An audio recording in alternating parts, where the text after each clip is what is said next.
50 miliar rupiah bukan sekedar angka, melainkan harga dari sebuah kebebasan yang dirampas secara paksa.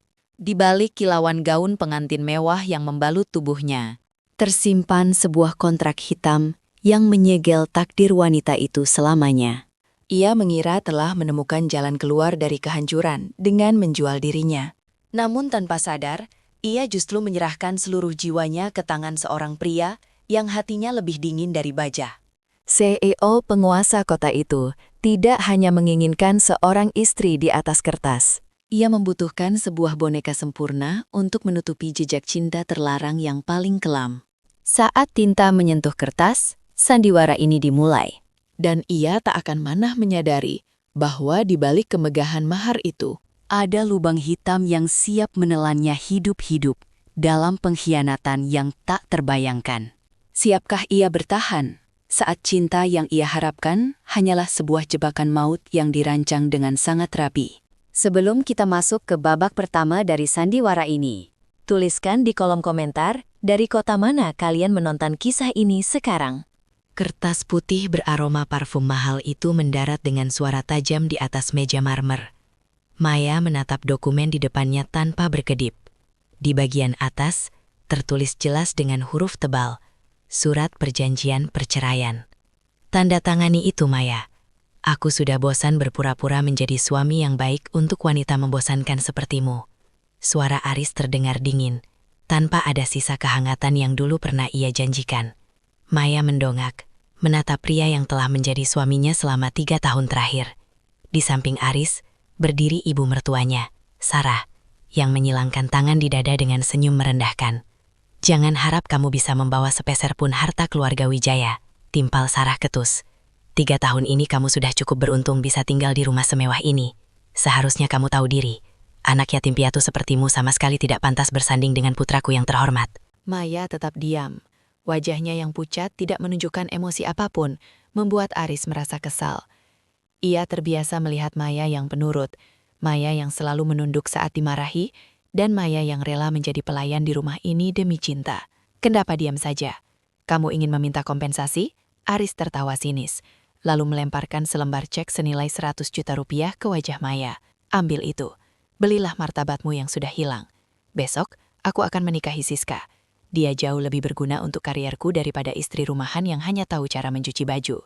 Maya mengambil cek itu dengan ujung jarinya.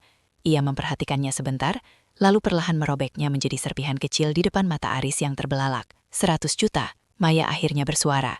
Nadanya rendah, namun entah mengapa terdengar begitu mengintimidasi. Apa menurutmu? Kesabaran yang aku berikan selama 3 tahun ini semurah itu? Kurang ajar, kamu berani melawanku, bentak Aris. Maya berdiri dengan anggun. Gaun daster lusuh yang ia kenakan seolah berubah menjadi jubah ratu saat ia menegakkan punggungnya. Ia merogoh saku celemeknya dan mengeluarkan sebuah ponsel yang selama ini tidak pernah diketahui oleh Aris. Halo pengacarahan, aktifkan kembali semua asetku yang sempat aku bekukan, ucap Maya ke arah ponselnya. Matanya menatap tajam ke arah Aris dan Sarah. Dan katakan pada Dewan Direksi, aku ingin membatalkan investasi 50 miliar untuk proyek baru Wijaya Group. Wajah Aris seketika memucat. Apa yang kamu bicarakan? Siapa pengacarahan? Jangan berhalusinasi, Maya. Maya tersenyum tipis, sebuah senyuman yang belum pernah mereka lihat sebelumnya. Sandiwara menjadi istri terbuang ini cukup melelahkan Aris. Sekarang silahkan nikmati kebangkrutanmu. Karena mahar 50 miliar yang kamu terima 3 tahun lalu, hari ini akan aku ambil kembali beserta bunganya. Sesaat kemudian, ponsel Aris berdering keras. Pesan singkat dari bank menyatakan bahwa seluruh kredit perusahaannya telah dicabut secara sepihak. Dunia Aris runtuh seketika. Sementara Maya melangkah pergi tanpa menoleh lagi. Arini berdiri mematung di teras rumah megah keluarga Wijaya. Di kakinya, sebuah koper usang yang permukaannya sudah mengelupas tergeletak tak berdaya. Hujan gerimis mulai membasahi gaun murah yang ia kenakan, namun dinginnya air tak sebanding dengan tajamnya tatapan Madam Rosa yang berdiri di hadapannya. Kau dengar tidak? Keluar dari rumah ini sekarang juga! Bentak Madam Rosa sembari melemparkan selembar kertas ke wajah Arini.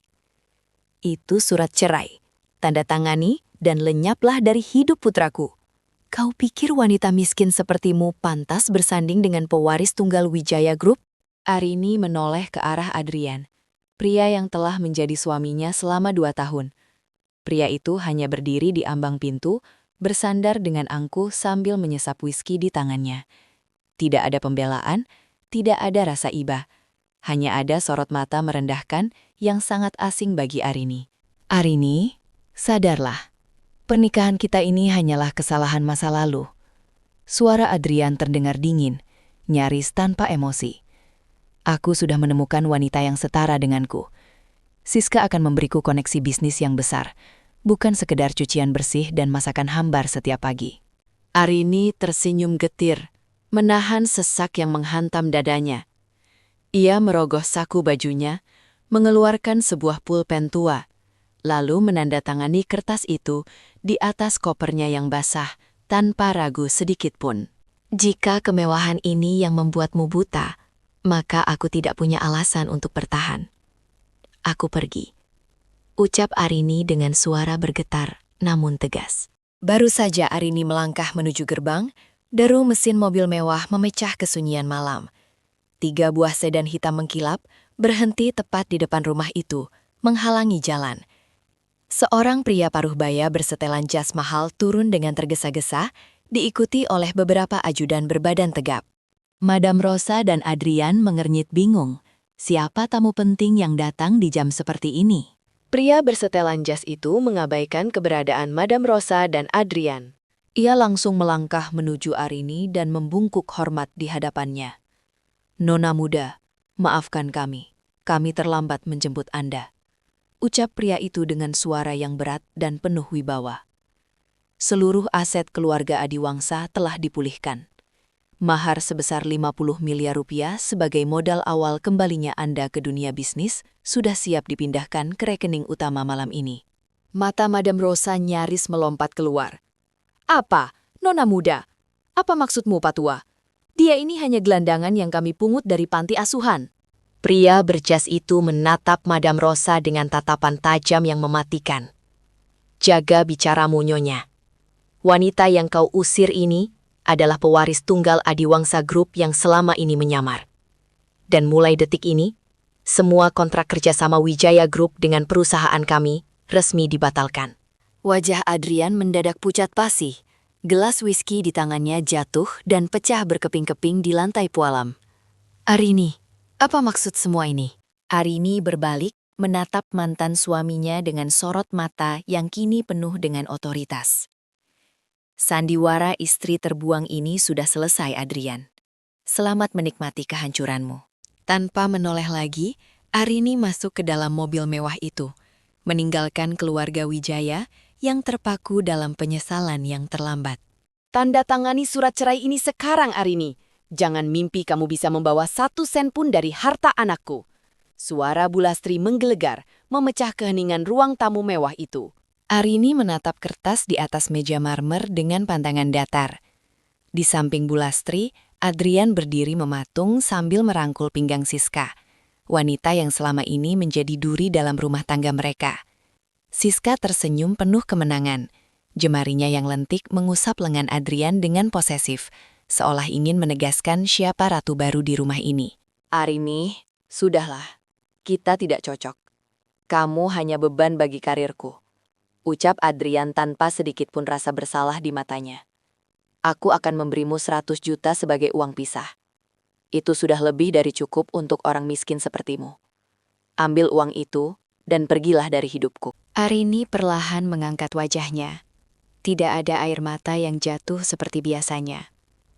Matanya yang dulu selalu merunduk malu, kini memancarkan kilatan tajam yang membuat Adrian bergigit ngeri untuk sesaat.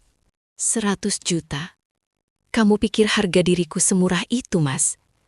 Suara Arini terdengar rendah namun menusuk. Sadar diri, kamu itu hanya yatim piatu yang beruntung bisa masuk ke keluarga ini. Bulastri meludah ke lantai, wajahnya penuh kebencian. Cepat tanda tangan sebelum aku memanggil satpam untuk menyeretmu keluar. Arini mengambil pena yang tergeletak di atas meja. Namun, Bukannya membubuhkan tanda tangan, ia justru merobek kertas surat cerai itu menjadi 2 bagian di depan mata mereka semua.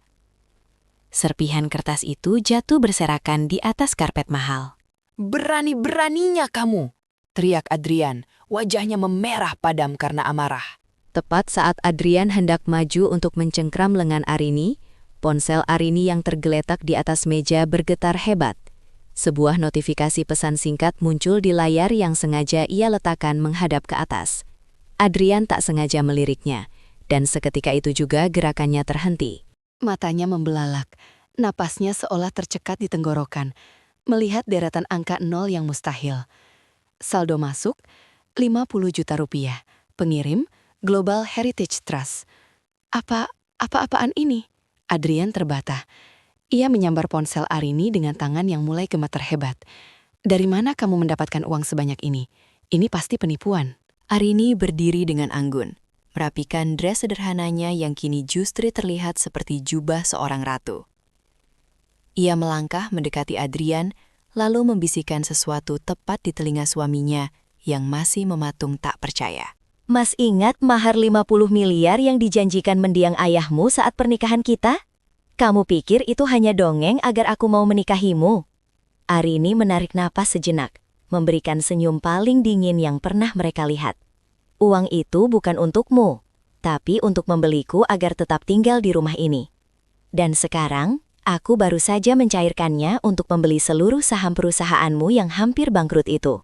Siska melepaskan rangkulannya dari Adrian dengan bingung, sementara Bulastri terpaku dengan wajah pucat pasi. Mulai besok, akulah atasanmu di kantor, Mas. Dan untuk ibu, Arini melirik Bulastri yang gemetar. Silahkan kemas barang-barang kalian, karena mulai detik ini, rumah ini sudah resmi atas namaku. Keheningan mencekam menyelimuti ruangan. Sandiwara Arini sebagai istri terbuang telah berakhir, dan permainan yang sesungguhnya baru saja dimulai. Gaun merah marun itu menjuntai indah, memeluk tubuh Aura dengan sempurna saat ia melangkah masuk ke aula Grand Ballroom. Tidak ada lagi Aura yang kusam, yang wajahnya selalu tertunduk karena makian ibu mertuanya. Malam ini, ia berdiri tegak dengan dagu terangkat, memancarkan aura kemewahan yang membuat setiap pasang mata terpaku padanya. Di tengah ruangan, Adrian sedang tertawa lebar sambil merangkul pinggang Siska. Namun, tawa itu mendadak luntur saat matanya menangkap sosok wanita yang baru saja ia buang ke jalanan 2 hari lalu. "Aura, bagaimana bisa kau masuk ke sini?" desis Adrian, suaranya bergetar antara terkejut dan marah. Ia melangkah cepat menghampiri Aura, mengabaikan tamu-tamu VIP lainnya. Siska menyeringai sinis, matanya menatap tajam gaun yang dikenakan Aura. Paling-paling dia menyelinap lewat pintu belakang atau menggoda salah satu petugas keamanan. Lihatlah, dia bahkan berani memakai gaun palsu untuk meniru kelas kita. Aura tidak sedikit pun gentar. Ia menatap Adrian dengan tatapan dingin yang belum pernah pria itu lihat sebelumnya. Tempat ini terbuka untuk siapa saja yang memiliki undangan, Adrian, dan kebetulan namaku ada di daftar teratas. Adrian tertawa hambar, mencoba menutupi kegugupannya. "Jangan membual, kau hanyalah istri yang kubuang karena tidak punya apa-apa. Kau miskin, Aura. Untuk makan besok saja kau pasti bingung, apalagi menghadiri pesta kelas atas seperti ini." Aura melangkah satu tindak lebih dekat, membuat Adrian terdesak. "Kau lupa satu hal, Adrian. Pernikahan kita berakhir karena kau menganggapku beban. Tapi kau lupa memeriksa siapa sebenarnya yang membiayai perusahaanmu selama 3 tahun terakhir melalui rekening anonim itu." Wajah Adrian memucat. "Apa maksudmu?" Tepat saat itu, seorang pria paruh baya dengan setelan jas mahal mendekat. Ia adalah pengacara paling disegani di kata itu. Ia membungkuk hormat di hadapan Aura, membuat seluruh ruangan mendadak hening. Nona Aura, semua berkas sudah siap. Pembatalan hibah modal sebesar 50 miliar rupiah telah diproses karena pelanggaran kontrak kesetiaan yang dilakukan oleh Tuan Adrian, ucap pengacara itu dengan tegas. Siska terbelalak, suaranya melengking tinggi. 50 miliar? Apa-apaan ini? Adrian, katakan padaku ini hanya lelucon. Aura tersenyum tipis, sebuah senyuman yang menyimpan belati. Itu bukan lelucon, Siska. Itu adalah mahar dan modal yang dulu kuberikan secara diam-diam. Dan karena Adrian memilihmu, maka aku memutuskan untuk mengambil kembali setiap peser yang kupinjamkan. Besok pagi, perusahaanmu akan dinyatakan pilot, Adrian. Adrian mencoba meraih tangan Aura, namun Aura menepisnya dengan kasar. Jangan sentuh aku dengan tangan yang sudah menjamah wanita lain. Nikmatilah kemiskinanmu, karena sandiwara istri terbuang ini baru saja dimulai. Aura berbalik, meninggalkan Adrian yang mematung di tengah kerumunan yang kini mulai berbisik mencemoohnya. Malam itu Aura bukan lagi korban, melainkan pemegang kendali atas kehancuran pria yang pernah meremehkannya. Lampu kristal di aula Hotel Bintang 5 itu memantulkan cahaya yang menyilaukan, namun tidak sesilau tatapan merendahkan yang dilemparkan Mama Rosa kepada Arini. Di hadapan para kolega bisnis kelas atas, Arini berdiri mematung dengan gaun sederhana yang tampak kontras dengan kemewahan di sekelilingnya. Berani-beraninya kau menginjakan kaki di acara ini, Arini. Apa kau tidak tahu diri? Mama Rosa mendesis, suaranya tajam seperti sembilu. Bahkan pelayan di sini memiliki pakaian yang lebih layak daripada kain loak yang kau kenakan. Adrian, yang berdiri di samping ibunya, hanya menatap Arini dengan tatapan dingin yang tak terbaca. Pria itu memperbaiki letak dasinya, lalu melangkah maju. Arini, pulanglah.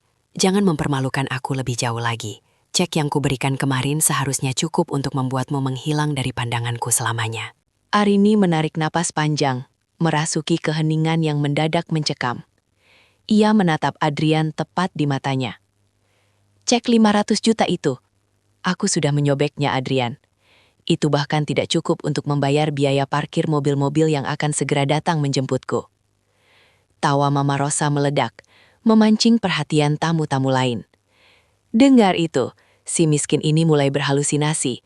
Kau pikir karena aku memungutmu dari jalanan kau bisa bermimpi menjadi ratu? Tepat saat itu, pintu aula terbuka lebar. Seorang pria parubaya dengan setelan jas seharga ratusan juta melangkah masuk dengan tergesa-gesa. Ia adalah Tuan Bramantio, pengacara paling disegani di negeri ini. Ia mengabaikan sambutan hormat dari para tamu dan langsung berlutut di hadapan Arini. Mohon maaf atas keterlambatan saya, Nyonya Besar, ucap Tuan Bramantio dengan suara yang cukup keras hingga terdengar ke seluruh ruangan. Seluruh aset 50 miliar sebagai mahar awal dari keluarga kandung Anda telah dicairkan. Semua sertifikat gedung dan perusahaan atas nama Anda sudah siap untuk ditandatangani. Wajah Mama Rosa mendadak pucat pasi. Gelas sampahnya di tangannya bergetar hebat. Sementara itu, Adrian mematung. Matanya terbelalak melihat pria sekelas Bramantio tunduk pada wanita yang baru saja ia usir dari rumah. Arini tersenyum tipis. Senyum yang belum pernah mereka lihat sebelumnya. Ia mendekat ke telinga Adrian dan berbisik pelan, namun penuh penekanan. Sandiwara istri terbuang ini baru saja berakhir, Adrian. Sekarang, bersiaplah melihat bagaimana aku membeli harga dirimu dan seluruh keluarga Prasetya dengan recehan yang aku miliki. Arini berbalik, melangkah pergi dengan anggun tanpa menoleh sedikit pun, meninggalkan kekacauan dan rasa malu yang kini berpindah tangan ke pundak suami dan ibu mertuanya. Di luar, deretan mobil mewah sudah menunggu sang pemilik aslinya kembali ke tahta yang sesungguhnya. Lampu kristal di ruang makan kediaman Adiwangsa berpijar terang. Namun suasana di meja makan terasa sedingin es bagi Alana. Ia duduk di ujung kursi, sementara suaminya, Arjuna, justru asyik memotongkan steak untuk Siska, wanita yang terang-terangan diperkenalkan sebagai calon istri keduanya. Makan yang banyak, Siska. Kamu harus menjaga kesehatan untuk acara lelang besok, ujar Arjuna tanpa melirik Alana sedikit pun. Siska tersenyum penuh kemenangan. Jemarinya yang lentik mengelas kalung berlian di lehernya yang berkilau. Terima kasih, Mas. Tapi aku merasa tidak enak pada Alana. Lihatlah, piringnya bahkan masih kosong. Apa dia terbiasa berpuasa karena keluarganya tidak mampu membeli daging? Tawa Mama Rosa pecah, menusuk telinga Alana. Sudahlah, Siska. Alana memang berasal dari lumpur. Memberinya stek mahal hanya akan membuang-buang uang keluarga Adiwangsa. Dia cukup makan sisa dapur saja. Itu sudah cukup mewah untuk kasta seperti dia. Alana meletakkan garpunya perlahan. Tidak ada air mata yang jatuh kali ini. Rasa sakit itu sudah berubah menjadi api yang membara di balik dadanya. Ia menatap mertuanya dengan tenang. Sebuah tatapan dingin yang membuat Mama Rosa sedikit bergidik tanpa alasan yang jelas. Uang keluarga Adiwangsa, Alana mengulang kalimat itu dengan nada endah namun tajam.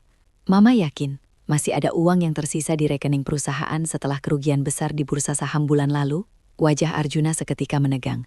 Ia membanting pisau makannya ke piring porselen hingga menimbulkan dentingan keras yang memecah keheningan. Apa maksudmu, Alana? Jangan sok tahu soal bisnis. Kamu hanya istri pajangan yang tidak punya harga diri dan tidak tahu apa-apa selain membersihkan lantai. Aku tahu lebih banyak dari yang kamu bayangkan, Arjuna. Sahut Alana sembari merogoh ponsel dari saku gaunnya yang tampak usang. Termasuk fakta bahwa vendor utama kalian baru saja membatalkan kontrak secara sepihak. Kalian butuh suntikan dana segar sebesar 50 miliar rupiah sebelum besok pagi, atau gedung ini akan dipasangi garis sita oleh bank. Siska tertawa mengejek, meski tangannya sedikit gemetar. 50 miliar? Memangnya kamu punya uang sebanyak itu? Pakaianmu saja harganya tidak lebih dari 100.000 rupiah? Alana berdiri, merapikan gaun sederhananya yang selalu mereka hina. Pakaian adalah topeng yang aku gunakan untuk melihat siapa yang benar-benar tulus. Tapi mahar 50 miliar yang aku siapkan untuk membeli harga diri kalian, itu sangat nyata. Tepat saat itu, ponsel Arjuna berdering. Layarnya menampilkan nama pengacara utama keluarga mereka. Wajah Arjuna berubah pucat pasi saat mendengar suara di seberang sana yang terdengar panik. Tuan Arjuna, ada transferan anonim masuk ke rekening perusahaan, namun atas nama Nyonya Alana. Dan dia baru saja membeli seluruh aset hutang perusahaan. Sekarang, Nyonya Alana adalah pemilik sah dari seluruh saham yang Anda miliki. Alana melangkah mendekati Arjuna, membisikkan kata-kata yang membuat pria itu mematung tak berdaya. Permainan baru saja dimulai suamiku. Sekarang, katakan padaku, siapa yang sebenarnya terbuang di rumah ini?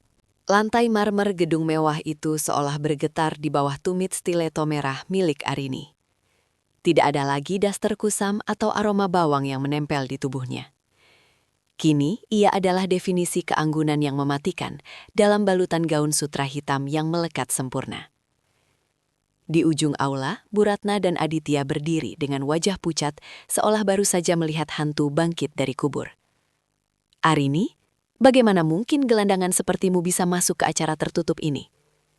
Suara Bu Ratna melengking, berusaha menutupi rasa gugupnya di depan para kolega bisnis yang mulai berbisik-bisik. Arini berhenti tepat di hadapan mantan ibu mertuanya. Ia memberikan senyum tipis yang sangat dingin. Dunia ini sempit, Bu Ratna. Terkadang, orang yang ibu buang ke tempat sampah justru menjadi orang yang memegang kunci berangkas ibu. Aditya melangkah maju. Matanya menelusuri penampilan Arini dari ujung kepala hingga kaki dengan tatapan tidak percaya. Arini, berhenti bersandiwara. Dari mana kamu dapat uang untuk menyewa gaun itu? Jangan bilang kamu menjual diri setelah aku menceraikanmu 2 minggu lalu. Plak! Satu tamparan keras mendarat di pipi Aditya, membuat suasana aula seketika hening mencekam. Arini tidak melepaskan tatapannya sedikit pun. Jaga mulutmu, Aditya. Aku bukan lagi wanita lemah yang bisa kamu maki sambil menunggu sisa makanan di meja makanmu. Tiba-tiba, seorang pria paruh baya dengan setelan jas mahal mendekat dan membungkuk hormat di samping Arini. Nona Arini, semua berkas sudah siap. Dana mahar sebesar 50 miliar rupiah telah didepositokan ke rekening perusahaan sebagai jaminan akuisisi tunggal atas aset keluarga Pratama. Wajah Bu Ratna berubah drastis, warna kulitnya seputih kertas. Ia hampir terjatuh jika tidak berpegangan pada lengan putranya. Apa? 50 miliar? Mahar? Siapa yang memberikan mahar segila itu untuk wanita buangan seperti dia? Arini mendekat ke telinga Bu Ratna, membisikkan kata-kata yang membuat wanita tua itu gemetar hebat. Bukan siapa yang memberi, tapi siapa yang sanggup membayar harga diri yang sudah kalian injak-injak. Aku tidak datang untuk kembali menjadi istrimu yang penurut, Aditya. Aku datang sebagai pemilik baru dari setiap inci tanah yang kalian pijak. Aditya tertegun, lidahnya keluh. Ia baru menyadari bahwa wanita yang ia usir dengan hanya membawa satu tas cincin itu, kini memegang kendali atas napas bisnis keluarganya. Besok pagi, kosongkan rumah utama. Ucap Arini tanpa emosi sambil berbalik pergi, membiarkan jubah gaunnya menyapu lantai.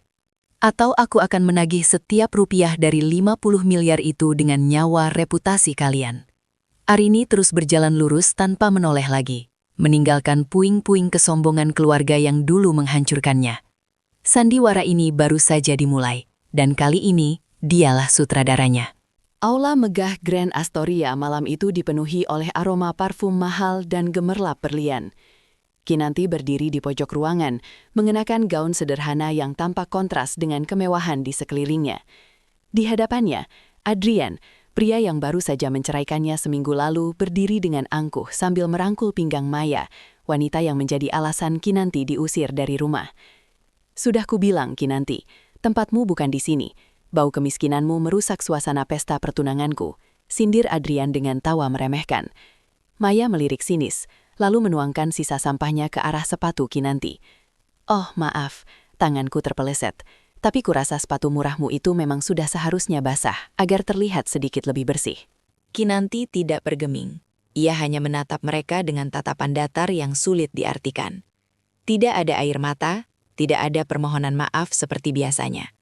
Ketenangannya justru membuat Adrian merasa terusik. "Kenapa diam? Apa kau berharap aku akan merasa kasihan dan memberimu uang receh?" bentak Adrian. Tiba-tiba suara langkah kaki yang tegas mendekat.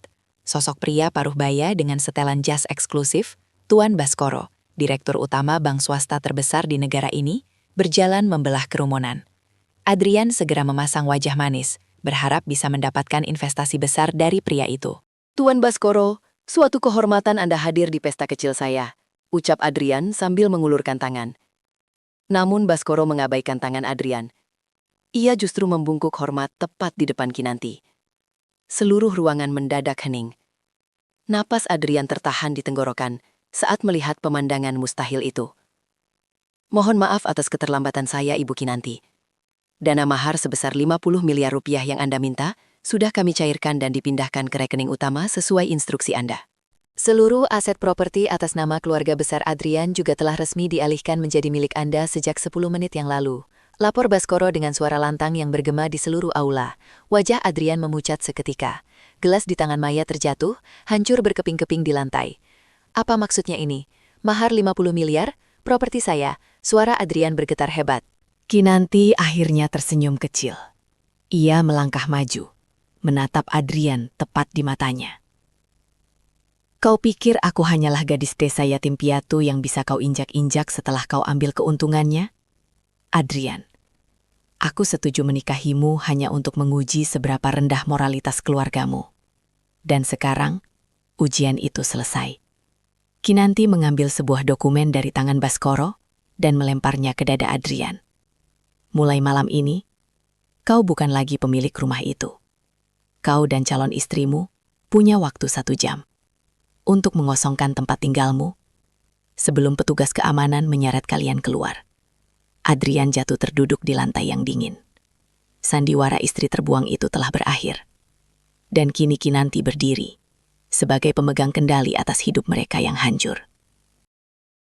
Gaun merah marun yang melekat di tubuh Arini tampak berkilau di bawah lampu gantung kristal Hotel Bintang 5 itu. Tidak ada lagi sisa-sisa debu dapur atau bau bawang yang dulu selalu dihina oleh Ibu Ratna.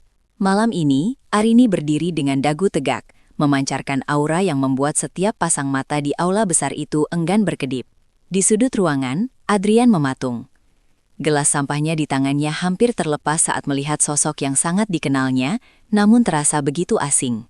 Arini, istri yang 2 minggu lalu ia usir hanya dengan selembar daster lusuh, kini berdiri sebagai pusat perhatian. "Arini, bagaimana mungkin kamu bisa masuk ke sini?" Adrian melangkah maju, suaranya tercekat di tenggorokan. Ibu Ratna yang berdiri di samping Adrian mendengus kencang, wajahnya penuh kebencian yang dipaksakan. Paling juga dia mencuri undangan, atau jadi simpanan pengusaha tua demi baju mahal itu. "Arini, sadar diri, tempat sampah bukan di sini, keluar sebelum petugas keamanan menyeretmu." Arini tidak tersentak, ia justru melangkah mendekat, membiarkan bunyi sepatu hak tingginya beradu dengan lantai marmer, menciptakan irama yang mengintimidasi. Ia menatap mantan mertuanya itu dengan tatapan dingin yang belum pernah mereka lihat sebelumnya. "Satu kata lagi, Ibu Ratna, maka sisa saham yang dimiliki putra kesayanganmu di perusahaan ini akan hangus dalam hitungan detik," ucap Arini tenang, namun tajam. Adrian tertawa hambar, meski keringat dingin mulai membasahi pelipisnya. "Jangan membual, Arini. Kamu itu hanya rakyat jelata yang beruntung bisa kunikahi. Saham? Kamu bahkan tidak tahu cara mengeja kata itu dengan benar.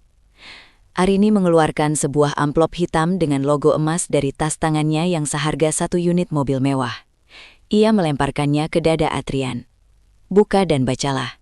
Mahar 50 miliar yang kalian tertawakan saat lamaran dulu, itu bukan sekadar angka di atas kertas. Itu adalah nilai harga diri yang sekarang aku gunakan untuk membeli seluruh harga diri keluarga kalian. Tangan Adrian gemetar saat membuka isi amplop itu. Matanya membelalak membaca dokumen akuisisi perusahaan properti miliknya. Nama Arini tertulis jelas sebagai pemilik saham mayoritas yang baru. Ini tidak mungkin. Bagaimana bisa? Gumam Adrian tak percaya. Sandiwara istri terbuang sudah selesai, Adrian. Arini mendekapkan wajahnya ke telinga Adrian, membisikkan kata-kata yang membuat pria itu lemas seketika. Dulu aku bertahan karena cinta, tapi sekarang aku berdiri di sini karena kekuasaan. Selamat menikmati kemiskinan yang sebentar lagi akan menjemputmu. Arini berbalik, meninggalkan Adrian dan ibunya yang mematung di tengah kerumunan. Ia tidak menoleh lagi. Baginya, episode penghinaan telah usai. Dan kini saatnya ia yang memegang kendali atas seluruh naskah kehidupan mereka.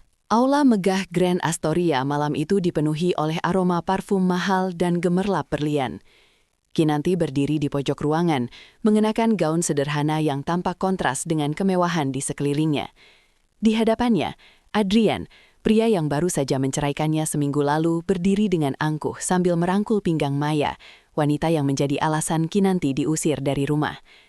Sudah kubilang, Kinanti, tempatmu bukan di sini. Bau kemiskinanmu merusak suasana pesta pertunanganku, sindir Adrian dengan tawa meremehkan. Maya melirik sinis, lalu menuangkan sisa sampahnya ke arah sepatu Kinanti. Oh, maaf, tanganku terpeleset. Tapi kurasa sepatu murahmu itu memang sudah seharusnya basah, agar terlihat sedikit lebih bersih. Kinanti tidak bergeming. Ia hanya menatap mereka dengan tatapan datar yang sulit diartikan. Tidak ada air mata, tidak ada permohonan maaf seperti biasanya. Ketenangannya justru membuat Adrian merasa terusik. Kenapa diam? Apa kau berharap aku akan merasa kasihan dan memberimu uang receh? Bentak Adrian. Tiba-tiba suara langkah kaki yang tegas mendekat. Sosok pria paruh baya dengan setelan jas eksklusif, Tuan Baskoro, direktur utama bank swasta terbesar di negara ini, berjalan membelah kerumunan. Adrian segera memasang wajah manis, berharap bisa mendapatkan investasi besar dari pria itu. Tuan Baskoro, suatu kehormatan Anda hadir di pesta kecil saya, ucap Adrian sambil mengulurkan tangan. Namun Baskoro mengabaikan tangan Adrian. Ia justru membungkuk hormat tepat di depan Kinanti. Seluruh ruangan mendadak hening. Napas Adrian tertahan di tenggorokan saat melihat pemandangan mustahil itu. Mohon maaf atas keterlambatan saya, Ibu Kinanti. Dana mahar sebesar 50 miliar rupiah yang Anda minta, sudah kami cairkan dan dipindahkan ke rekening utama sesuai instruksi Anda. Seluruh aset properti atas nama keluarga besar Adrian juga telah resmi dialihkan menjadi milik Anda sejak 10 menit yang lalu. Lapor Baskoro dengan suara lantang yang bergema di seluruh aula. Wajah Adrian memucat seketika. Gelas di tangan Maya terjatuh, hancur berkeping-keping di lantai. Apa maksudnya ini? Mahar 50 miliar? Properti saya. Suara Adrian bergetar hebat. Kinanti akhirnya tersenyum kecil. Ia melangkah maju, menatap Adrian tepat di matanya. Kau pikir aku hanyalah gadis desa yatim piatu yang bisa kau injak-injak setelah kau ambil keuntungannya? Adrian, aku setuju menikahimu hanya untuk menguji seberapa rendah moralitas keluargamu. Dan sekarang, ujian itu selesai. Kinanti mengambil sebuah dokumen dari tangan Baskoro dan melemparnya ke dada Adrian. Mulai malam ini, kau bukan lagi pemilik rumah itu. Kau dan calon istrimu punya waktu 1 jam untuk mengosongkan tempat tinggalmu sebelum petugas keamanan menyeret kalian keluar. Adrian jatuh terduduk di lantai yang dingin. Sandiwara istri terbuang itu telah berakhir. Dan kini Kinanti berdiri sebagai pemegang kendali atas hidup mereka yang hancur. Kirana melangkah mantap melintasi lantai marmer lobi Hotel Grand Platinum. Gaun merah sutra yang memeluk tubuhnya bukan lagi pakaian murah yang biasa ia kenakan saat mengepel lantai rumah keluarga Ardiansyah. Hari ini, Riasan wajahnya tajam, dengan lipstik merah menyala yang seolah menantang dunia. Tak ada lagi Kirana yang menunduk takut saat dibentak. Di tengah aula, Nyonya Widya sedang tertawa congkak bersama lingkaran sosialitanya. Begitu melihat sosok Kirana, tawanya langsung terhenti, digantikan oleh tatapan jijik yang amat familiar. "Kirana, berani sekali kamu menginjakan kaki di acara terhormat ini. Pulang sekarang, jangan sampai bau pelayanmu mengotori udara di sini." Hardik Nyonya Widya tanpa memperdulikan tatapan tamu lain. Adrian yang berdiri tak jauh dari ibunya, berjalan mendekat dengan wajah merah padam. Ia menjengkram lengan Kirana dengan kasar. "Kirana, apa-apaan ini? Dari mana kamu mencuri gaun itu? Jangan mempermalukan aku di depan kolega bisnisku. Cepat pergi sebelum aku menyeretmu keluar." Kirana tidak meringis. Ia justru melepaskan cengkraman Adrian dengan satu sentakan kuat yang membuat pria itu terhuyung. Ia menatap suaminya dengan tatapan dingin yang belum pernah Adrian lihat sebelumnya. "Mempermalukanmu, Adrian? Bukankah selama 3 tahun ini aku sudah cukup mempermalukan diriku sendiri dengan bertahan di samping pria tidak berguna sepertimu?" Suara Kirana tenang, namun bergema tajam di seluruh ruangan. Kau benar-benar sudah gila, teriak Nyonya Widya. Security, seret wanita gembel ini keluar. Namun, sebelum petugas keamanan mendekat, seorang pria paruh baya dengan setelan jas mahal berlari kecil menghampiri mereka. Ia adalah Pak Broto, manajer utama hotel tersebut sekaligus tangan kanan keluarga konglomerat terkaya di negeri ini. Semua orang mengira Pak Broto akan mengusir Kirana. Namun yang terjadi justru sebaliknya. Pak Broto membungkuk dalam, hampir 90 derajat di hadapan Kirana. "Mohon maaf atas keterlambatan saya, Nona Kirana. Seluruh dokumen pengalihan aset Hotel Grand Platinum sudah siap di ruang VIP. Mahar 50 miliar yang Anda minta juga sudah ditransfer ke rekening yayasan sesuai instruksi Anda," ucap Pak Broto dengan nada penuh hormat. Hening seketika menyergap aula itu. Gelas sampahnya di tangan Nyonya Widya terlepas dan hancur berkeping-keping di lantai. Adrian ternganga, lidahnya mendadak keluh. Kirana menoleh ke arah ibu mertuanya lalu tersenyum tipis yang menyiratkan kemenangan mutlak. "Nyonya Widya, Anda tadi bilang ingin mengusirku? Sayangnya mulai detik ini, akulah yang memutuskan siapa yang boleh tetap berada di gedung ini. Dan untukmu, Adrian?" Kirana melangkah mendekati suaminya, merapikan kerah jas Adrian yang kini tampak murahan di matanya. "Sandiwara istri terbuang sudah selesai. Sekarang, bersiaplah menghadapi kenyataan bahwa perusahaan keluargamu berada di bawah telapak kakiku." Tanpa menoleh lagi, Kirana berjalan pergi meninggalkan kekacauan yang baru saja ia ciptakan, membiarkan Adrian dan ibunya membeku di tengah tatapan sinis para tamu undangan. Lampu kristal di aula utama Hotel Grand Mulia memantulkan cahaya yang menyilaukan, namun tak ada yang lebih berkilau malam itu selain sosok wanita yang melangkah masuk dengan gaun merah marun yang memeluk tubuhnya dengan sempurna. Alia. Nama yang dulunya hanya dianggap sebagai pelayan tak bergaji di rumah keluarga Dirgantara, kini menjadi pusat perhatian seluruh tamu undangan. Raka membeku di tempatnya berdiri. Gelas sampahnya di tangan Raka hampir tergelincir saat melihat mantan istrinya yang ia buang dengan hina sebulan lalu, kini berjalan dengan dagu terangkat dan aura yang mengintimidasi.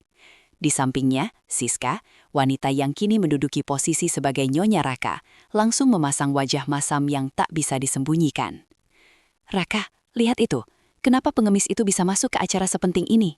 Satpam di sini benar-benar tidak kompeten. Siska berbisik tajam, meski matanya tak bisa membohongi rasa iri melihat kalung berlian yang melingkar di leher Alia. Alia berhenti tepat di depan mereka. Tidak ada lagi binar ketakutan atau kesedihan di matanya. Hanya ada kekosongan yang dingin dan berkelas. "Selamat malam, Tuan Raka.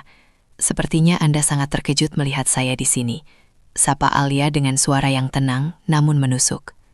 Raka berdaham, mencoba mengembalikan wibawanya yang runtuh seketika. "Alia, jangan cari keributan di sini. Ini bukan tempat untuk orang seperti kamu. Siapa yang membayarmu untuk menyelinap masuk? Atau kamu sekarang bekerja sebagai pelayan tambahan di sini?" Alia terkekeh rendah, suara yang membuat bulu kuduk Raka merinding. "Menyelinap? Raka, sepertinya kamu lupa membaca daftar undangan VIP. Aku di sini bukan sebagai tamu, tapi sebagai pihak yang memberikan suntikan dana untuk proyek terbarumu yang hampir bangkrut itu." Siska tertawa sinis, mencoba menutupi kegugupannya. Jangan berhalusinasi, Alia. Mahar 50 miliar yang kamu minta saat perceraian itu hanya bulalanmu agar tidak terlihat menyedihkan. Kamu pikir kami bodoh? Alia melangkah satu langkah lebih dekat ke arah Siska, membuat wanita itu mundur setapak karena tekanan aura yang begitu kuat. Alia mengeluarkan sebuah kartu hitam eksklusif dari tas tangannya dan menepukannya perlahan ke pundak Raka. Cek kembali siapa investor utama dari Capital Group Raka. Oh, dan tentang rumah mewah yang ingin kamu berikan pada Siska sebagai hadiah pernikahan, aku baru saja memberi tanah itu dan membatalkan izin pembangunannya pagi ini. Wajah Raka memucat seketika. Dari mana kamu mendapatkan kekuatan sebesar itu? Uang yang kamu anggap sampah saat kita menikah ternyata cukup untuk membeli seluruh harga dirimu sekarang. Jawab Alia dingin. Bersiaplah Raka, sandiwara istri terbuang sudah selesai. Sekarang, biarkan aku menunjukkan bagaimana rasanya menjadi orang yang memegang kendali atas hidupmu. Alia berbalik tanpa menunggu jawaban, meninggalkan Raka dan Siska yang mematung di tengah kerumunan yang mulai berbisik-bisik. Di balik senyum kemenangannya, Alia tahu ini baru permulaan. Pembalasan yang sesungguhnya baru saja dimulai. Lampu kristal di aula utama Hotel Grand Mahkota seolah mengejek Aisyah yang berdiri mematung di tengah kepungan tatapan sinis para tamu undangan. Adrian, pria yang dulu berjanji akan menjaganya seumur hidup, kini berdiri dengan angkuh di atas panggung sambil merangkul pinggang Maya. Sudah kubilang Aisyah, kamu tidak pantas berada di sini. Gaun itu pasti hasil pinjaman kan? Adrian tertawa, suaranya menggema di ruangan luas itu, memancing tawa kecil dari para kolega bisnisnya yang haus akan drama. Maya menyeringai kemenangan, jemarinya yang lentik mengusap kerah jas mahal Adrian dengan posesif. Bukan cuma gaunnya, Mas. Mungkin dia kesini mau mengemis lagi. Katanya istri terbuang, tapi kok masih berani menginjakan kaki di pesta peluncuran proyek 50 miliar kita. Aisyah menarik nafas panjang. Tidak ada air mata yang jatuh kali ini. Rasa sakit hati yang selama ini ia pendam telah mengkristal menjadi tekad yang dingin dan mematikan. Ia menatap Adrian tepat di matanya. Sebuah tatapan yang membuat tawa pria itu perlahan surut dan berubah menjadi kegelisahan yang tidak jelas. Proyek kalian? Aisyah bertanya dengan nada rendah namun tajam, sanggup membungkam bisik-bisik di sekitarnya. Kamu yakin proyek ini milikmu, Adrian? Adrian mendengus remeh, mencoba menutupi kegugupannya. Jangan berlagak gila. Seluruh Jakarta tahu kalau dana 50 miliar itu adalah investasi tunggal untuk perusahaan keluargaku. Kamu hanya wanita miskin yang aku ceraikan tanpa sepeser pun harta gono gini. Aisyah melangkah maju, membelah kerumunan. Ketukan sepatunya di lantai marmer terdengar seperti detak jam kematian bagi keangkuhan Adrian.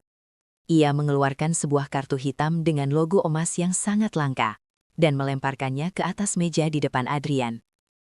Aku tidak butuh harta gono gini dari pria yang bahkan tidak bisa membaca laporan keuangannya sendiri, ujar Aisyah dingin.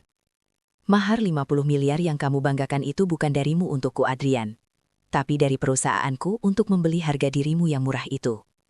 Adrian pujak pasi saat melihat kartu di atas meja. Tangannya gemetar. Aisyah, apa maksudnya ini? Kartu ini hanya dimiliki oleh keluarga Wiryawan. Kamu tidak mungkin. Aisyah tersenyum tipis. Sebuah senyuman yang belum pernah Adrian lihat selama 3 tahun pernikahan mereka yang penuh kepalsuan. Sandiwara istri terbuang sudah berakhir, Adrian. Sekarang, aku ingin investasiku kembali. Dan aku ingin kamu beserta wanita simpananmu ini keluar dari gedung milikku sekarang juga. Maya mencoba bicara, namun suaranya tercekat oleh ketakutan. Aisyah tidak memberi mereka kesempatan lagi.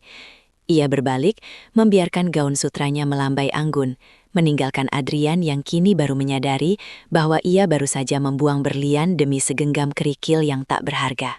Lampu kristal di ballroom Hotel Bintang 5 itu memantulkan cahaya yang menyilaukan, seolah ingin menegaskan kasta sosial orang-orang di dalamnya. Bram berdiri dengan dada membusung, menggandeng Siska yang berbalut gaun merah mencolok. Di depannya, sebuah lukisan antik yang menjadi rebutan para kolektor sedang dilelang dengan harga fantastis.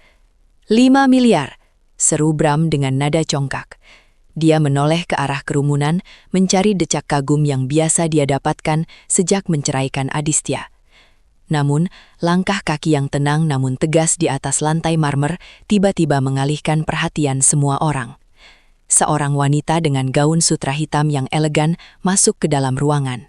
Rambutnya yang dulu selalu diikat seadanya, kini tertata sempurna, membingkai wajah yang memancarkan aura otoritas yang tak terbantahkan. "Aditya?" bisik Bram. Suaranya tercekat di tenggorokan. Aditya tidak membalas tatapan itu dengan amarah. Dia hanya tersenyum tipis, jenis senyuman yang membuat lawan bicaranya merasa kerdil. Di belakangnya, dua pria berseragam rapi yang merupakan asisten pribadinya mengikuti dengan langkah tegap. 10 miliar. Suara Aditya mengalun rendah namun memenuhi setiap sudut ruangan. Siska tertawa sinis, meski matanya menyiratkan kecemasan yang coba ia tutupi. "Kau sadar sedang di mana, Aditya? Ini lelang kelas atas, bukan pasar tradisional tempatmu mengemis sisa uang belanja. Dari mana kau dapat uang sebanyak itu? Menjual harga dirimu setelah diceraikan Bram?" Aditya berhenti tepat di depan Bram dan Siska. Harum parfum mahalnya menguap, menyingkirkan aroma kepalsuan yang dibawa pasangan itu. Dia menatap Bram, pria yang dulu membuangnya seperti sampah karena dianggap tidak memiliki harta. "Bram, kau selalu mengukur segalanya dengan angka, tapi kau lupa. Kau bahkan tidak punya cukup angka untuk membeli kembali harga dirimu yang sudah kau gadai demi wanita ini," kata Aditya tenang. Bram mendesis, mukanya memerah menahan malu saat tamu-tamu lain mulai berbisik. "Jangan berlaga, kau hanya mantan istri yang tidak berguna. Mahar 50 miliar yang aku janjikan dulu itu hanya sandiwara agar kau mau melayaniku seperti budak." Sandiwara itu memang nyata, Bram, tapi kau salah membaca naskahnya. Aditya menyerahkan sebuah dokumen kepada juru lelang tanpa mengalihkan pandangan dari Bram. "Seluruh aset di gedung ini, termasuk perusahaan yang sedang kau perjuangkan agar tidak bangkrut, sudah beralih tangan atas namaku pagi ini. Mahar 50 miliar itu hanyalah recehan bagi keluarga asliku yang kau rendahkan." Seluruh ruangan mendadak sunyi. Bram terpaku, tangannya gemetar hebat hingga gelas sampahnya di tangannya berguncang. Dia baru menyadari bahwa wanita yang dia injak-injak selama 3 tahun ini adalah pemegang kendali atas seluruh hidupnya. "Permainan baru saja dimulai, mantan suamiku. Nikmati sisa kemewahanmu malam ini, karena besok kau bahkan tidak akan punya atap untuk berteduh," bisik Aditya tajam sebelum berbalik pergi meninggalkan Bram yang mematung di tengah kerumunan. Arini berdiri tegak di tengah ruang tamu mewah kediaman Pramudia. Cahaya lampu kristal yang menggantung di plafon tinggi itu memantulkan kilat di matanya yang dingin. Di hadapannya, Dewi, ibu mertuanya, melempar selembar map merah tepat ke kaki Arini dengan wajah penuh penghinaan. "Tanda tangani sekarang. Jangan harap kau bisa membawa sepeser pun dari rumah ini. Mahar 50 miliar itu hanya angka di atas kertas untuk menjaga martabat keluarga kami di depan kolega. Sekarang, setelah perusahaan stabil, kau hanyalah sampah yang harus segera dibuang," ujar Dewi dengan nada ketus. Bima, pria yang selama 2 tahun ini Arini layani dengan tulus, hanya mematung di sudut ruangan. Ia tidak berani menatap mata istrinya. Di sampingnya berdiri Siska, wanita yang kini menggandeng lengan Bima dengan mesra. Siska tersenyum penuh kemenangan, menatap Arini dari ujung rambut hingga ujung kaki. "Kasihan sekali Arini, gadis desa sepertimu memang tidak cocok menghirup aroma kemewahan ini terlalu lama. Kembalilah ke lumpur asalmu," ejek Siska sambil membelai jas mahal yang dikenakan Bima. Arini tidak menangis. Tidak ada lagi air mata untuk pria lemah seperti Bima atau mertua kejam seperti Dewi. Sebaliknya, ia membungkuk tenang, mengambil map itu, lalu merobeknya menjadi 2 di depan wajah Dewi. Suara sobekan kertas itu membelah keheningan dengan tajam. "Ibu mengira aku adalah beban?" Suara Arini terdengar rendah, namun penuh wibawa yang selama ini ia sembunyikan rapat-rapat. "Ibu merasa mahar 50 miliar itu hanya fiktif?" Dewi tertawa sinis, melipat tangan di dada. "Memangnya kau punya uang sebanyak itu? Ayahmu hanya petani tua di kampung yang bahkan tidak punya sepatu layak." Arini melangkah maju, membuat Dewi mundur setapak karena terintimidasi oleh sorot mata yang mendadak sedingin es. "Ibu salah besar. 50 miliar itu bukan permintaan ayahku. Itu adalah harga yang aku tetapkan untuk menguji apakah keluarga kalian pantas menerima investasiku. Dan hari ini, kalian gagal total." Arini mengeluarkan ponselnya, menekan sebuah nomor, lalu mengaktifkan pengeras suara. Sebuah suara bariton mendengar di ujung telepon dengan nada sangat hormat. Nona Arini, seluruh aset keluarga Pramudia yang kami sita karena gagal bayar utang obligasi pagi ini telah dialihkan atas nama Anda. Anda adalah pemilik sah tunggal perusahaan dan rumah ini sekarang. Wajah Dewi memucat seketika. Napasnya tersengal, seolah oksigen di ruangan itu mendadak hilang. Bima tersentak, langkahnya gemetar mendekati Arini. Arini, apa maksud semua ini? Kau bukan anak petani? Tanya Bima dengan suara bergetar. Arini menatap Bima dengan tatapan paling jijik yang pernah ia miliki. Aku adalah orang yang baru saja membeli harga dirimu, Bima. Dan hari ini, aku memutuskan untuk membuang barang rongsokan sepertimu ke tempat sampah. Siska mencoba memprotes, namun Arini mengangkat tangan, membungkam wanita itu tanpa suara. Keluar dari rumahku. Sekarang.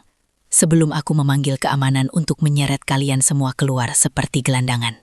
Lampu kristal di aula utama Hotel Grand Mahardika berpendar menyilaukan. Namun tidak sesilau tatapan tajam yang dilemparkan Siska kepada mantan menantunya. Alia berdiri dengan tenang di tengah kerumunan sosialita, mengenakan gaun sutra hitam yang melekat sempurna di tubuhnya. Tidak ada lagi daster kusam atau aroma bawang yang biasanya menempel pada dirinya saat masih menjadi pelayan di rumah keluarga Adrian. Berani sekali kamu menginjakan kaki di sini, Alia. Apa kamu menyelinap masuk lewat pintu belakang hanya untuk mencicipi kanape gratis? Siska mencibir. Suaranya sengaja dikeraskan agar para tamu undangan menoleh. Adrian, yang berdiri di samping ibunya, menyesap sampahnya dengan tatapan meremehkan. Pulanglah, Alia. Tempat ini hanya untuk mereka yang memiliki saldo rekening minimal 10 digit. Kamu hanya akan mempermalukan dirimu sendiri. Alia tidak membalas dengan amarah. Ia justru menyesap jus jeruk di tangannya dengan anggun. Aku tidak menyelinap, Adrian. Aku di sini karena aku adalah salah satu donatur utama acara lelang ini. Gelak tawa Siska pecah seketika, mengundang perhatian beberapa pengusaha properti di dekat mereka. Donatur utama? Adrian, dengar itu. Mantan istrimu yang dulu mengemis uang belanja bulanan sekarang mengaku sebagai donatur. Kamu pasti sudah gila karena depresi setelah kami usir. Cukup, Alia. Jangan membuat skenario murahan. Desis Adrian dengan nada mengancam. Keluar sekarang, sebelum aku memanggil keamanan. Tepat saat itu, pembawa acara di atas panggung mengetukkan palunya, menandakan sesi lelang barang antik dimulai. Sebuah bros berlian langka mulai ditawarkan dengan harga pembukaan 1 miliar rupiah. Siska, yang ingin pamer di depan teman-temannya, segera mengangkat papan penawaran. 1,5 miliar, seru Siska bangga. 2 miliar. Suara Alia memotong dengan tenang. Siska melotot, wajahnya memerah karena emosi. 2,5 miliar. 5 miliar. Ucap Alia tanpa keraguan sedikit pun. Seluruh ruangan mendadak sunyi. Adrian menarik lengan Alia dengan kasar. Apa yang kamu lakukan? Kamu tidak punya uang sebanyak itu. Kamu mau menghancurkan reputasi keluarga kami dengan penipuan ini? Alia mengibaskan tangan Adrian dengan sekali sentakan kuat. Ia menatap mantan suaminya itu dengan tatapan dingin yang belum pernah ia tunjukkan sebelumnya. Keluarga kalian. Reputasi kalian sudah hancur sejak kalian menuntut mahar 50 miliar kepadaku, tanpa tahu siapa sebenarnya ayahku. Bisik Alia tepat di depan wajah Adrian. Seorang pria paruh baya dengan setelan jas mahal tiba-tiba mendekat dan membungkuk hormat di hadapan Alia. Nona muda, semua aset dari rekening pribadi Anda sudah siap digunakan untuk akuisisi perusahaan milik Tuan Adrian besok pagi. Apakah ada perintah lain? Siska hampir jatuh tersungkur jika tidak berpegangan pada meja. Wajah Adrian pucat pasi.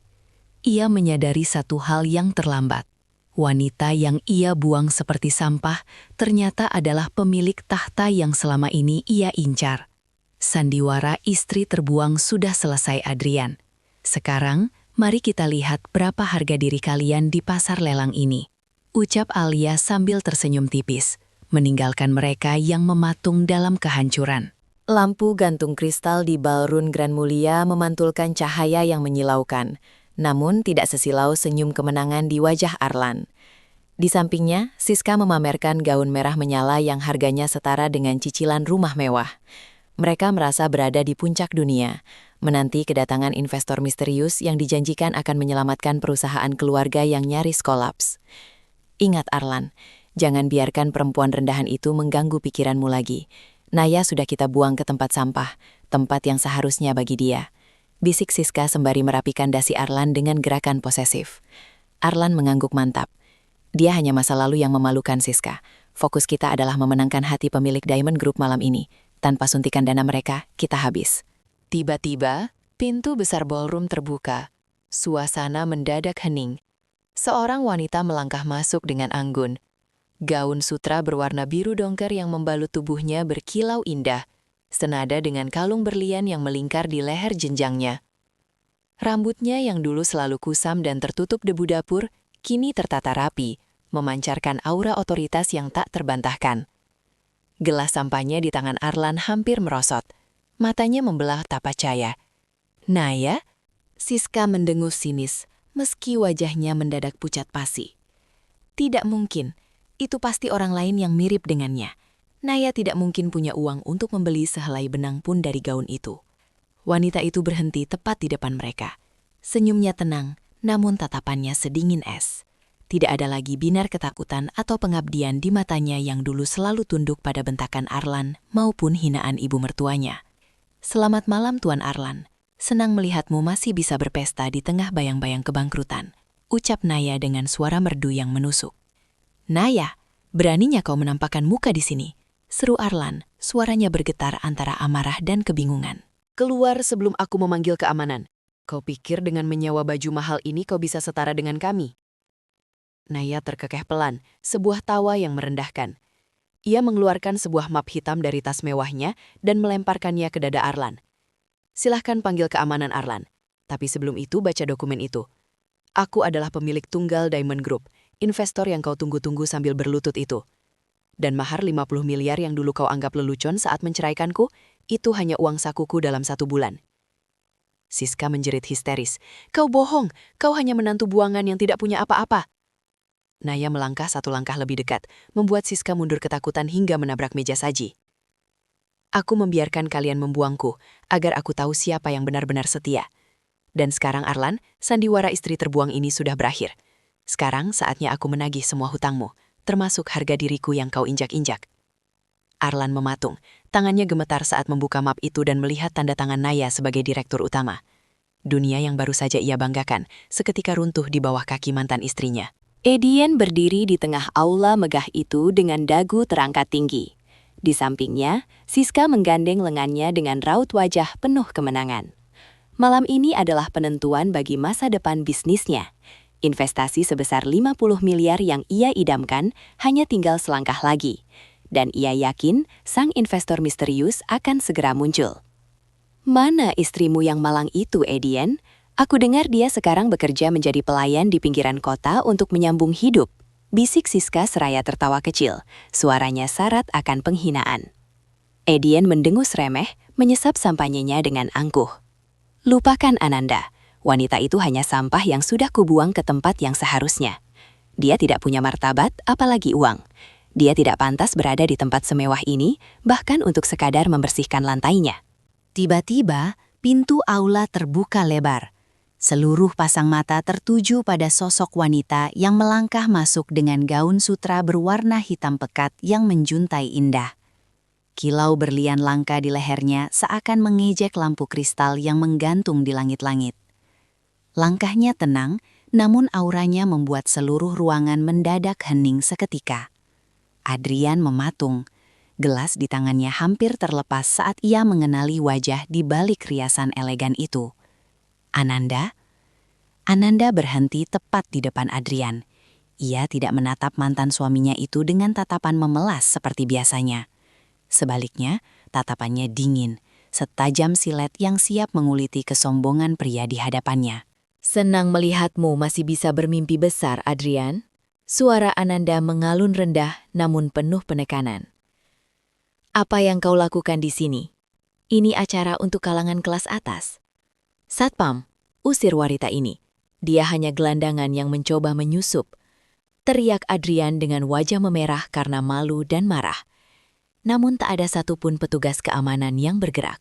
Sebaliknya, seorang pria tua yang dikenal sebagai komisaris utama Perbankan Nasional justru melangkah maju dan membungkuk hormat di hadapan Ananda. Selamat malam, Nyonya Besar. Kami sudah menyiapkan semua dokumen investasinya. Semua menunggu keputusan Anda. Ucap pria tua itu dengan suara bergetar penuh hormat. Ananda menoleh ke arah Adrian yang kini pucat pasi. Keringat dingin mulai membasahi dahinya. Kau sangat menginginkan investasi 50 miliar itu kan? Uang yang kau pikir akan menyelamatkan perusahaanmu dari kebangkrutan yang sudah di depan mata. Siska memberanikan diri bicara meski suaranya gemetar. Jangan membual, kau hanya mantan istri buangan yang tidak punya apa-apa. Ananda tersenyum tipis, senyum yang lebih menyakitkan daripada tamparan keras. Ia mengeluarkan sebuah map kulit dari tasnya dan meletakkannya di dada Adrian. Mahar 50 miliar yang kau tuntut sebagai ganti rugi pernikahan kita dulu. Hari ini, aku kembalikan nilainya dalam bentuk surat akuisisi asetmu. Aku bukan lagi istrimu yang bisa kau injak-injak, Adrian. Aku adalah pemilik tunggal dari perusahaan yang sedang kau pengemiskan bantuannya malam ini. Lutut Adrian terasa lemas. Ia menatap dokumen itu, lalu menatap wanita di depannya yang kini terasa seperti penguasa yang tak terjangkau. Ananda, tunggu. Kita bisa bicara baik-baik. Aku tidak bermaksud. Rintih Adrian. Suaranya kini menciut ketakutan. Waktu untuk bicara sudah habis. Sejak kau membuangku ke jalanan tanpa belas kasihan. Sekarang, silakan nikmati kemiskinan yang sudah kurancang khusus untukmu. Ananda berbalik, meninggalkan Adrian dan Siska yang kini menjadi tontonan hina bagi seluruh tamu undangan. Sandiwara sebagai istri terbuang telah berakhir. Dan kini, sang ratu yang sesungguhnya telah kembali untuk mengambil segalanya.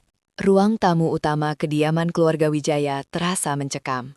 Seolah oksigen di sana telah habis disedot oleh ketegangan yang memuncak. Adrian berdiri mematung di depan meja kaca. Jemarinya mencengkram map coklat berisi dokumen perceraian. Di hadapannya, Kirana duduk dengan punggung tegak. Ekspresinya sedatar permukaan es. Tidak ada lagi sisa-sisa air mata atau binar pemujaan yang dulu selalu ia tunjukkan pada suaminya. Tanda tangani ini, Kirana. Jangan memperlama penderitaanmu sendiri. Desis Adrian dengan suara rendah yang penuh ancaman. Aku sudah cukup sabar menghadapimu selama setahun ini. Sandiwara pernikahan ini harus berakhir. Nyonya Wijaya, Ibu Adrian, melangkah masuk dengan anggun, meski wajahnya dipenuhi cibiran. Ia meletakkan cangkir teh porselennya dengan denting yang sengaja dikeraskan. Sudahlah, Adrian. Berikan saja dia beberapa ratus juta sebagai pesangon. Wanita dari kampung sepertinya pasti akan langsung sujud syukur menerima uang sebanyak itu. Bukankah itu tujuanmu masuk ke keluarga ini, Kirana? Harta. Kirana perlahan mengangkat wajahnya. Alih-alih tersinggung, ia justru menyunggingkan senyum tipis yang tampak begitu asing bagi Adrian. Ia meraih map coklat itu, membacanya sekilas, lalu merobeknya tepat di hadapan Adrian. "Apa yang kau lakukan?" bentak Adrian, matanya membelalak tidak percaya. "Kertas ini terlalu murah untuk mengakhiri kontrak kita, Adrian," ucap Kirana dengan nada bicara yang tenang namun berwibawa. Ia merogoh tas tangannya, mengeluarkan sebuah kartu hitam legam dengan aksen emas murni, sebuah black card yang hanya dimiliki oleh segelintir konglomerat di dunia. Nyonya Wijaya tertawa sumbang. "Kartu mainan apa yang kau tunjukkan itu? Jangan berhalusinasi di rumahku." Kirana tidak bergeming. Ia mengeluarkan ponselnya dan menekan beberapa tombol. Detik berikutnya ponsel Adrian bergetar hebat. Sebuah notifikasi transaksi masuk ke rekening pribadi pria itu. Mata Adrian hampir melompat keluar saat membaca angka yang tertera di sana. 50 miliar, gumam Adrian dengan suara bergetar. "Dari mana kau mendapatkan uang ini?" Kirana berdiri, merapikan gaun hitamnya yang ternyata berasal dari desainer ternama yang bahkan belum merilis koleksinya di pasar lokal. Ia mendekat ke arah Adrian, menatap mata suaminya itu dengan tatapan yang menghujam jantung. "Itu adalah mahar yang kalian banggakan dulu, yang sering kalian ungkit seolah aku adalah budak yang kalian beli," bisik Kirana tepat di telinga Adrian. "Hari ini, aku melunasinya. Aku tidak lagi berutang apapun pada keluarga Wijaya. Dan tentang sandiwara ini, kau benar, Adrian. Sandiwara istri terbuang ini sudah selesai. Tapi ingat satu hal, bukan kau yang membuangku. Akulah yang memutuskan untuk berhenti bermain-main dengan pria lemah sepertimu." Kirana melangkah pergi tanpa menoleh lagi, meninggalkan Adrian yang terpaku dan Nyonya Wijaya yang mendadak pucat pasi, menyadari bahwa wanita yang mereka hina selama ini ternyata adalah pemegang kuasa yang sesungguhnya. Kebenaran besar baru saja dimulai, dan kali ini Kirana tidak akan memberikan ampun. Lampu gantung kristal di ballroom Hotel Grand Astoria memantulkan cahaya yang menyilaukan, namun tak sebanding dengan kilat kebencian di mata Adrian. Ia berdiri mematung, menggenggam segelas sampahnya. Sementara di sampingnya, Mama Rosa tertawa sinis melihat Alana yang berdiri tenang di tengah kepungan tamu undangan.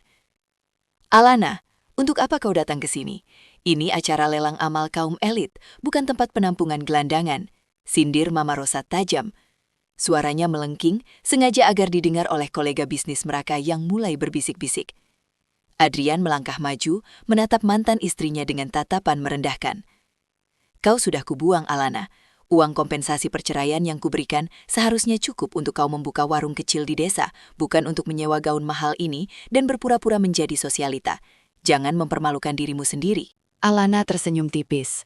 Sebuah senyum yang belum pernah Adrian lihat selama 3 tahun pernikahan mereka yang hambar. Tidak ada air mata, tidak ada permohonan. Hanya ketenangan yang mengintimidasi. "Aku tidak menyewa gaun ini, Adrian. Aku membelinya. Beserta butik tempat kau biasa membelikan perhiasan untuk selingkuhanmu," jawab Alana datar. Suaranya jernih menyapu seluruh ruangan. Tawa Mama Rosa terhenti seketika. Wajahnya memerah karena geram. "Jangan membual. Kau hanya anak yatim piatu yang beruntung bisa masuk ke keluarga kami karena belas kasihan. Dari mana kau punya uang?" Tepat saat itu, seorang pria berjas rapi yang dikenal sebagai pengacara paling mahal di ibu kota, melangkah mendekat dan membungkuk hormat di hadapan Alana. Ia menyerahkan sebuah map kulit hitam yang sangat dikenal oleh Adrian. Itu adalah dokumen konsolidasi aset yang baru saja mengguncang bursa efek pagi ini. Nona Alana, seluruh aset likuid senilai 50 miliar telah dipindahkan ke rekening utama Anda, dan surat pengambil alihan saham mayoritas perusahaan Tuan Adrian sudah siap ditandatangani. Ucap pengacara itu dengan nada profesional yang dingin. Wajah Adrian pucat pasi, gelas di tangannya bergetar hingga isinya tumpah ke lantai. "Apa maksudnya ini? 50 miliar? Kau tidak mungkin pemilik Diamond Group yang misterius itu." Alana melangkah mendekat, menatap Adrian tepat di matanya. "Mahar 50 miliar yang kau pamerkan saat menikahiku dulu, itu sebenarnya uang dari dana perwalianku yang kau kelola tanpa izin. Aku hanya berpura-pura menjadi istri yang lemah untuk melihat seberapa busuk hatimu dan ibumu." Alana mengambil pena dari saku pengacaranya, lalu menandatangani dokumen di atas meja lelang. "Mulai detik ini, rumah yang kalian tinggali, mobil yang kalian kendarai, dan perusahaan yang kau banggakan adalah milikku. Sandiwaranya sudah selesai, Adrian. Sekarang, silahkan angkat kaki dari propertiku." Adrian jatuh terduduk di lantai marmer yang dingin, sementara Mama Rosa nyaris pingsan karena syok. Di hadapan ratusan pasang mata, Alana melenggang pergi dengan anggun, meninggalkan puing-puing kesombongan keluarga yang pernah menginjak-injak harga dirinya.